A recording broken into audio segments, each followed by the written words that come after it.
Good afternoon, everyone. I'm Connie Yu from Sony Mobile Communications. I flew all the way from Beijing to present here. Thank you very much for these great opportunities and to meet all of you, all of the professionals. And my topic today is around Sony Mobile workplace transformations.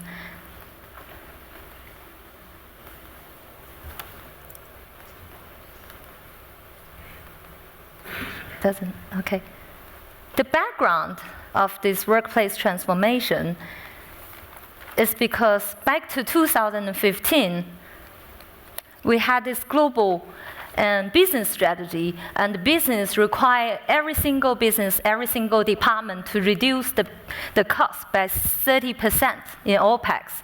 So our workplace solutions need to respond to that. How can we respond to that? And just simply move people to some rural area, cut the power, and cut the office supply, no coffee and no water. And is that the option? Or we just keep continuing driving this activity-based working? We had a brainstorming, and we decided to keep insist on our existing mission and vision.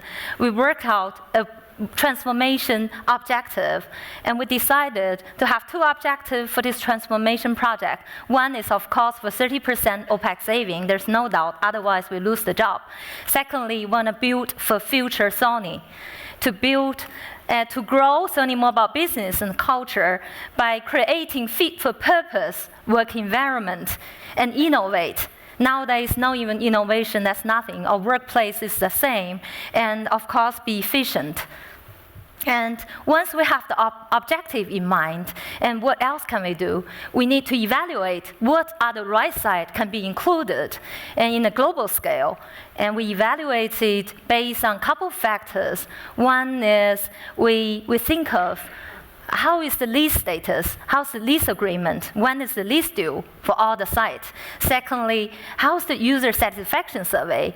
Can we use these opportunities to make some improvement? Can we use this platform to make some changes? And thirdly, I think it is because of the business strategies, and we need to talk with HR. How is this redundancy plan? We need to sign some agreement on non-disclosure agreement with them. What is the redundancy and what is the space utilization? We can calculate the space utilizations. And being that in mind, who can we help? Who can help us with that?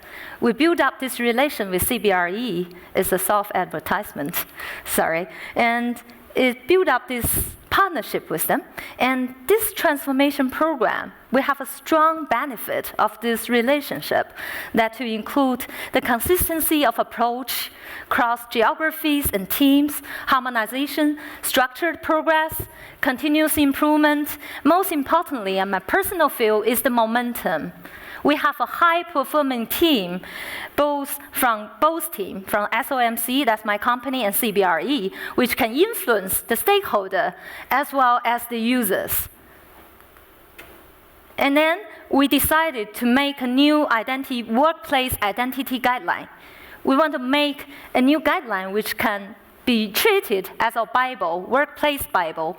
And in this identity guideline, we want to retain staff.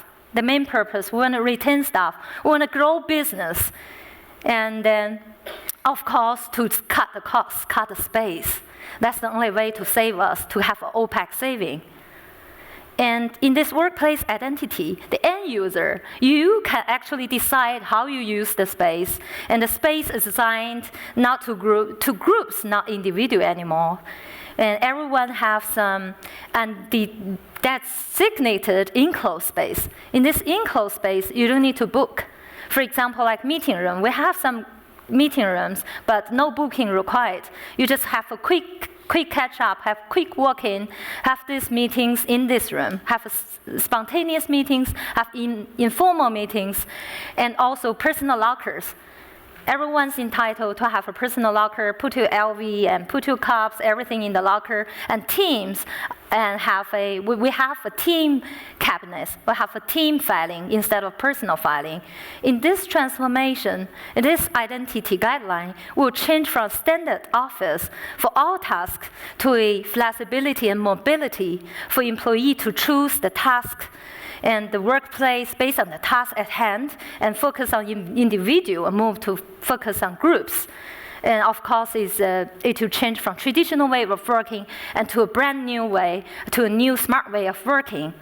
And we brought in some new concept in the design, such as the neighborhood. You see, the neighborhood. Neighborhood is the area, actually you work every day. Majority of the day, you spend your day in the neighborhood. It's a multifunctional space. And the home base is the area, is the heart of neighborhood. And you meet your boss, you meet your team in the home base, you have a quick catch up, put your personal belongings in the locker, and then you have a date, have a lunch date, have an appointment, and you go. And library is a quiet space. You make a budget planning, is a quiet setting. And social hub, of course, you can get there, have recharge, interact, and engage. Okay, in terms of office typologies, we have four types of office typology, four types of office. One is the site office, the other one is the type 2 is this, Type 2, we call that sales hub. For example, like Singapore is the sales hub, Madrid, Sao Paulo is a sales hub. Type 3 is a medium-sized office, size starting from 1,000 square meters to 3,000 square meters. And Type 4, our major campus. We have 3 Type 4 offices, 2 based in Asia and 1 based in Europe. 1 in Europe, that's in Lund, Sweden, and 2 in Asia, they are Beijing and Tokyo.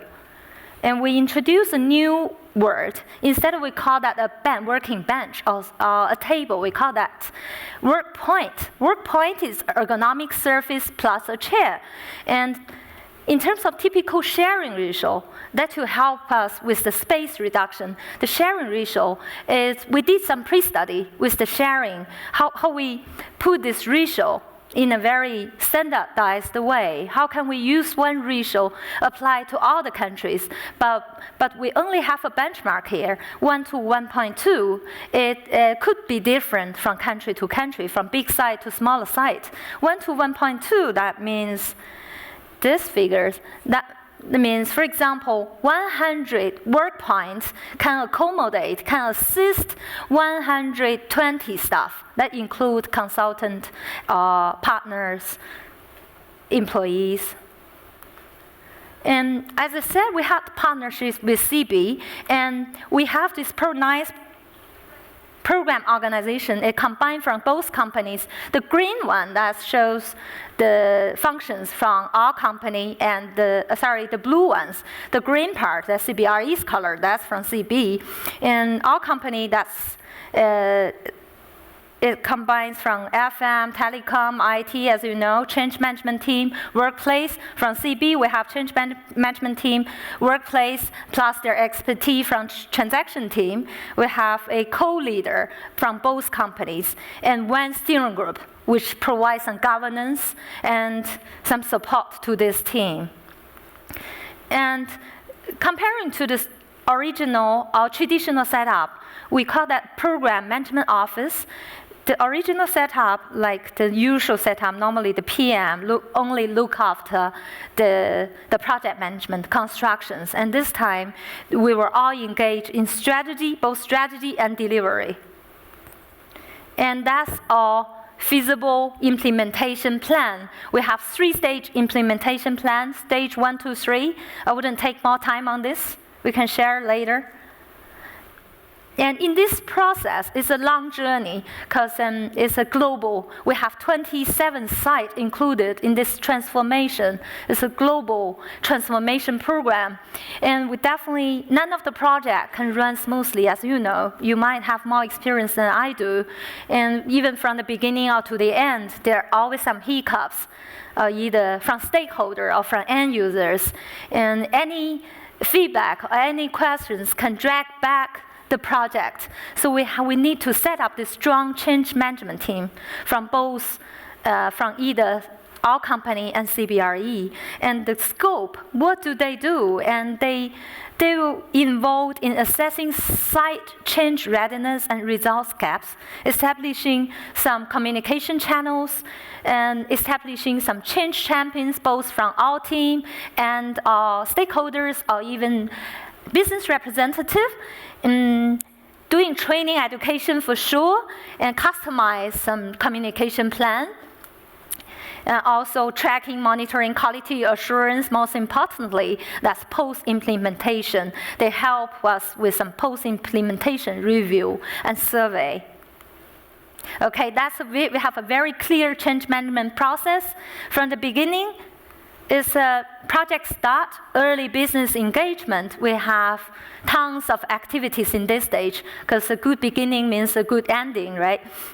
And there's, for example, we have business case approved in this stage, test fit improvement, local program approved, a lot of big activities here. Then we move to town hall, the employee engagement. We need to get employee engaged, have some orientations, introduce our specific changes, introduce feedback channels, and inform them the next steps, etc. Then we move to protocols.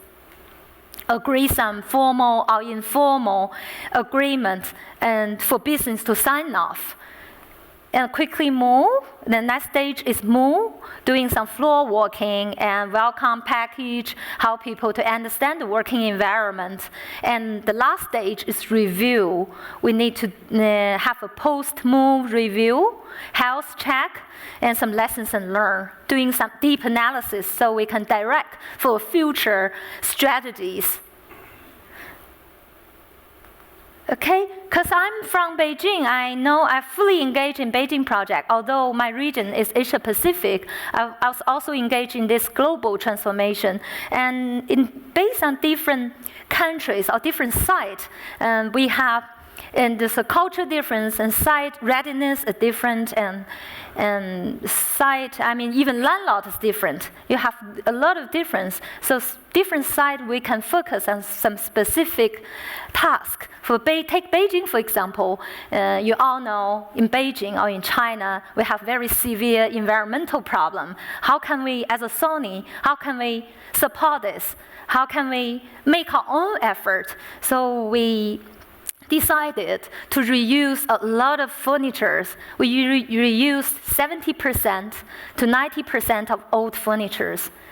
For example, like a sofa, for example, we use old sofa, but we change a new fabric. So employees feel like it's brand new.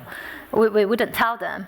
And then we put some filming on the cabinets, on the personal lockers. People put some film, so with a nice Sony or products, photographs on that. It's also look new. How can they work smart in a new way of working? Because with a mobile phone company, we replace all the fixed phones with mobile phone. It might be easy in my company. Some company might not be easy. So everyone use mobile phone. Nearly 99% employee don't have a fixed phone, because we still need to keep some phones for some legal department, for some government call, government relation, etc. Okay, that's Beijing. For people-centric, how can we take care of people? And we replace some bops with some music bops. As you know, no music, we think is no innovation. We need some new music, and we brought in some cafe, nice coffee shop. No coffee is no motivation. And we need refreshment during the day. And also, we created a little gym, a small gym. And we don't have money to put more investment on a big fancy gym. And in that way, we brought in some running machine.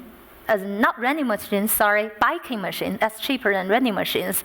And pool table, and some massage chair. At least when people ask you, my employee, they will say, we have a gym. And then lactation room. We need to take care of moms, the young moms. Without them, you can't work in a company. And with purifying system, that's very specific in Beijing. We need to special care of these moms. And from security perspective, we added this man trap. So to protect the tailgating, prevent the tailgating, and also upgraded our printing system with Follow Me printing system.